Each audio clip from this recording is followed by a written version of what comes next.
What do you see when you look at me? Do you see a freak?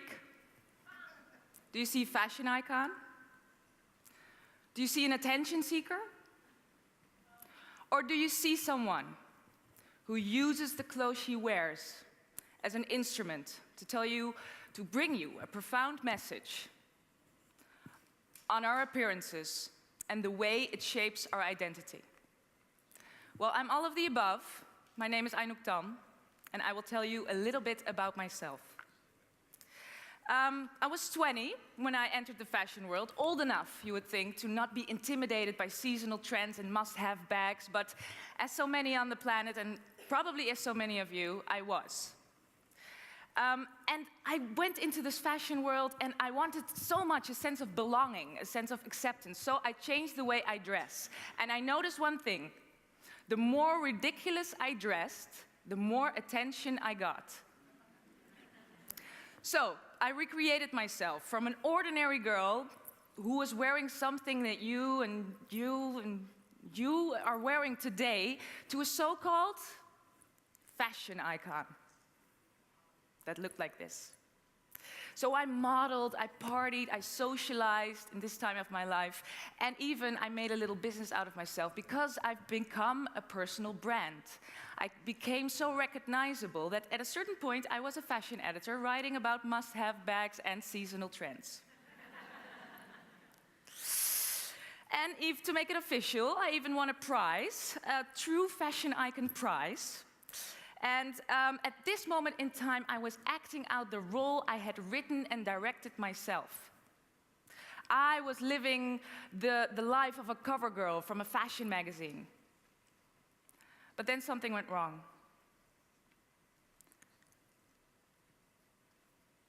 Because covers are photoshopped, and models have eating disorders.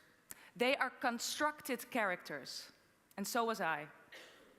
So a few years later, I found myself entangled, maybe even strangled in the same dress I won the Fashion Icon Award in. And I will tell you exactly why I got entangled, or even strangled. Fashion, or the clothes we wear, is a bridge between the inner and the outer. The way we are perceived by the outside world defines how we feel inside. It's something you might recognize. When you wear a sexy dress, you are perceived as sexy and therefore you feel sexy. Well, at this time in my life, my identity had been completely dependent on the perception of the outside world. In this case, in this time of my life, I wore an extravagant dress, therefore I was perceived as a fashion icon, and therefore I felt like a fashion icon. I became one with the image that was perceived of me. But inside, I was a hollow shell. I made myself a personal brand, but it felt like a cage.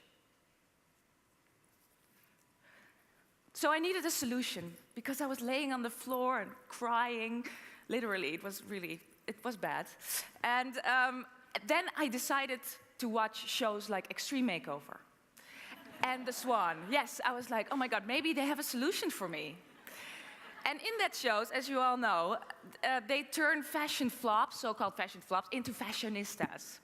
And I thought, why don't I turn that around?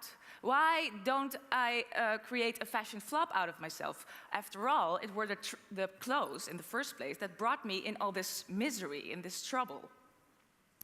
So instead of a makeover, I had a make-under, because that was the way I felt inside. And like it goes on the extreme makeover shows like The Swan and Extreme Makeover and whatever other programs are called, I couldn't wait to show my new friends and family the new me. You know, they walk out on the stage and say, here I am, look at me. And at this moment in time, I can actually also can't wait to show you how I looked back then. Are you ready? Yes. There we go.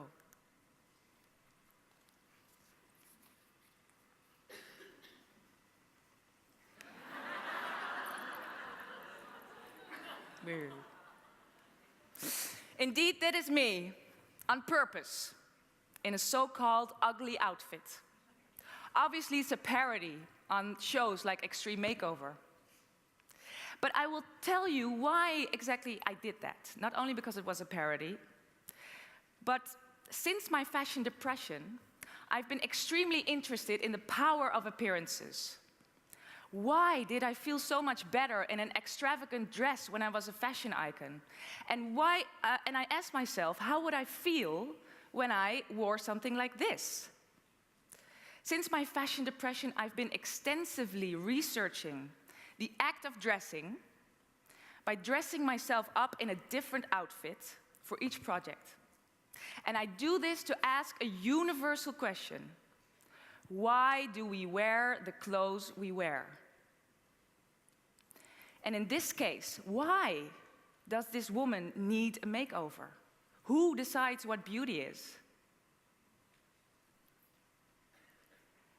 The specific image was made for a project I did, a series of columns in the Dutch newspaper, the NRC Handelsblad. And I dressed up in a different outfit for that column for every edition. And you can see it right here.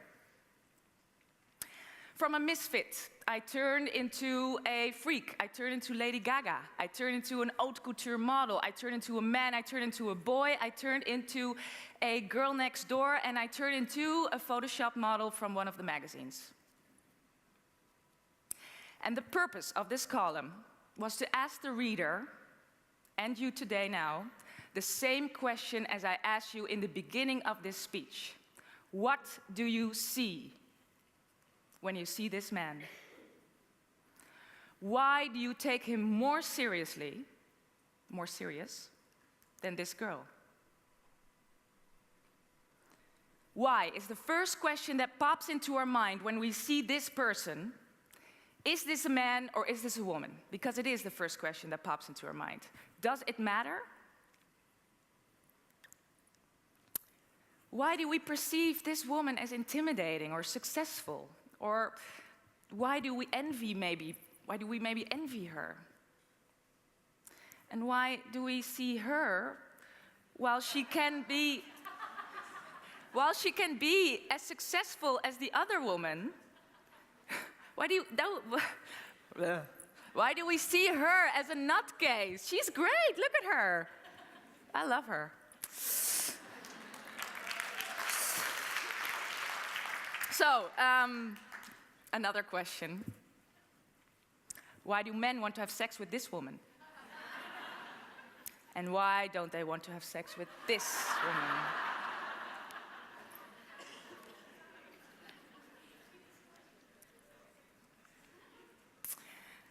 Great, isn't she? I love that. Okay. Under all the layers of fabric, it is me who is standing here underneath. But what does me mean if the clothes that I wear decide so greatly upon how that me is perceived, and therefore how that me feels about herself? Let's take this as an example. What if this woman just wants to wear this? Not for fashion, not for carnival, but just because she finds it beautiful. Let's be honest, it simply would not be possible. She would perceive this ready for the mental institution. And if that's true, ladies and gentlemen, what then does that say about group behavior? About so-called tolerance? What does it say about judgments and stereotyping we thought we left behind? It says we do have preconceived notions about appearance. And if that's true, then how free are we in our choice to be unique human beings? Not only in the way we dress, but more importantly in the way we think. How do we in society view each other? And how do those notions come about? Well, in my extensive research in my act of dressing, I discovered three conclusions, three answers to these questions. The first one is that fashion brands build air castles. they just build air castles, stories that are not true, something made out of the air. And it mostly starts with a businessman, and he says, I take a random piece of fabric, could be any piece of fabric, and I want to sell this for 5,000 euros. Well, how does he does that? He does that by creating a brand. Let's say Utopia, because it's something that doesn't exist, or Disney World. And this brand comes only alive through PR agencies who control fashion mags, because fashion mags are dependent on PR magazines or PR agencies. They do it through catwalk shows and advertising. If they don't use this media to promote the fabric, then the fabric would just be a piece of fabric. Thanks to this media, they create what Utopia stands for. Let's say in this case it's funky and beautiful. And that is what we call, and that's very important, that is meaning. There's a difference between a piece of fabric and a piece of fabric that has meaning. Utopia and the businessmen, through the media, they create meaning. And that is what we pay for. We do not pay 5,000 euros for the practicality or the functionality of the bag. We pay 5,000 euros for the meaning of the bag. And what does that meaning of the bag tell us? Tell you? Most of the time, it tells you you're not worthy enough when you don't have it. First, through these media, they trigger your insecurity, for example, with Photoshop models. Photoshop models are in the ads of Utopia, and they're really like skinny, and we could never be like that. And with that, they tell you, they trigger your insecurity. And with that, but with the bag, they say if you have the bag, then you are funky and beautiful, then you're worthy enough. If you don't have the bag, you're not worthy enough. We buy meaning. So, second point of my research, that fashion is a social relationship. In principle, there is nothing wrong with constructing a story like Utopia. There's nothing wrong with it. It's until we act like they are true that they become a truth. We communicate through the meaning of Utopia. We communicate through the meaning of fashion. And this is important, we internalize that meaning. We internalize those meanings as truths in what we see, in how we act, in how we perceive in everything we do. For instance, this lady wears a piece of Utopia, and therefore she is seen by the other girl as funky and beautiful. So the air castle, the Utopia, becomes a truth because she is perceived like that. But in reality, this woman who wears Utopia is just wearing an air castle that is made out of nothing. And in that sense, fashion is nothing more or less than a system of meanings through which we communicate. It's a language. It's a lens through which we perceive the world. Okay, then the last point I want to make concerning my research on the act of dressing is that authenticity. Well, after buying, years of Gucci and Prada and all that brands, and bought ourselves our bags for 5,000 euros, we say we want ourselves back now. We want to be authentic. We want to be. We want to look like an authentic person. But what is the case? Authenticity has become a brand too. We buy that brand. We wear that brand. We think we are authentic. But in reality, it's just another air castle. It's the same principle as Utopia. Let me give you an example. Dove, for instance, tells us to be our beautiful selves. And we will probably feel like our beautiful selves, but only after we stand in a shower with our overpriced Be Your Beautiful Self soap. Another example, the jeans. We all have them. They seem original. And you look like a mine worker from 1645, who lives in Texas, and you're doing the mines, and it's very original and authentic. But those jeans are made authentic, they're stonewashed. It's an illusion. It's a paradox to buy authenticity. It's a paradox to buy ourselves. We cannot buy ourselves. But then what remains of authenticity if it can only be bought? I will tell you what it is, or I think this is my opinion on what authenticity in this time means. In a consumer society, there is no such thing as authenticity. It's the holy grail of fashion, since it is only consuming, shopping, and dressing through which we can construct an identity, a sense of the real me. And this is very important, that real me is a combination of fabricated meanings, fabricated air castles, that we are projecting on ourselves and others. So, what can we conclude? We conclude that we are living in an illusion. We wear glasses through which we only see meanings, air castles, that are made for economic gain, which we have internalized. We have indeed been brainwashed. And it too often, ladies and gentlemen, results in preconceived notions of appearance, in stereotyping and judgment, sexism, discrimination, and we're mostly not even aware of it. But we can break free of that. If identity is a construction, we can choose any role we want, like I showed you throughout this talk. So does that mean we have to strut the streets now like me with a colored boa around your neck? No. But with the knowledge that appearance is nothing more of a facade, we can change our ways of seeing. So,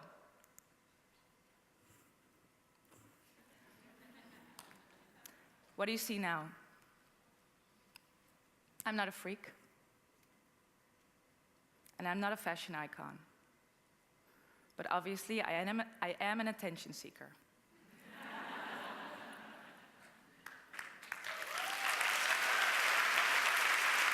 Thank you.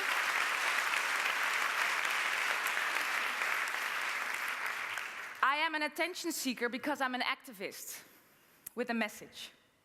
And in that role, I ask you today, why do we need so much clothes for? What do we need so much clothes for? What? Do we need a new dress for every birthday party? No. I just explained this whole thing. You don't need a new dress for every birthday party. People, is it worth the pollution, the labor in India? It's a serious matter, come on. What is wrong with buying at the thrift shop? Because if we go to that store, all we buy is meaning. But it's the same sweater that is lying in that thrift shop. Why do we need to buy our self-esteem? I tell you one thing, you are good enough as you are, just like that. Please don't let yourself be defined by your appearance. Because underneath, we're all one. As for me, I will literally keep unmasking the cultural norms that shape us, because they do. The cultural norms shape us. And I will keep questioning, since I believe questioning raises awareness, and in consequence, a changed notion of seeing. And I will not give you the answers. That's really up for you to decide. But I do know one thing for sure, for myself, and that is, I am never what I wear. I challenge you to take a second look. Thank you.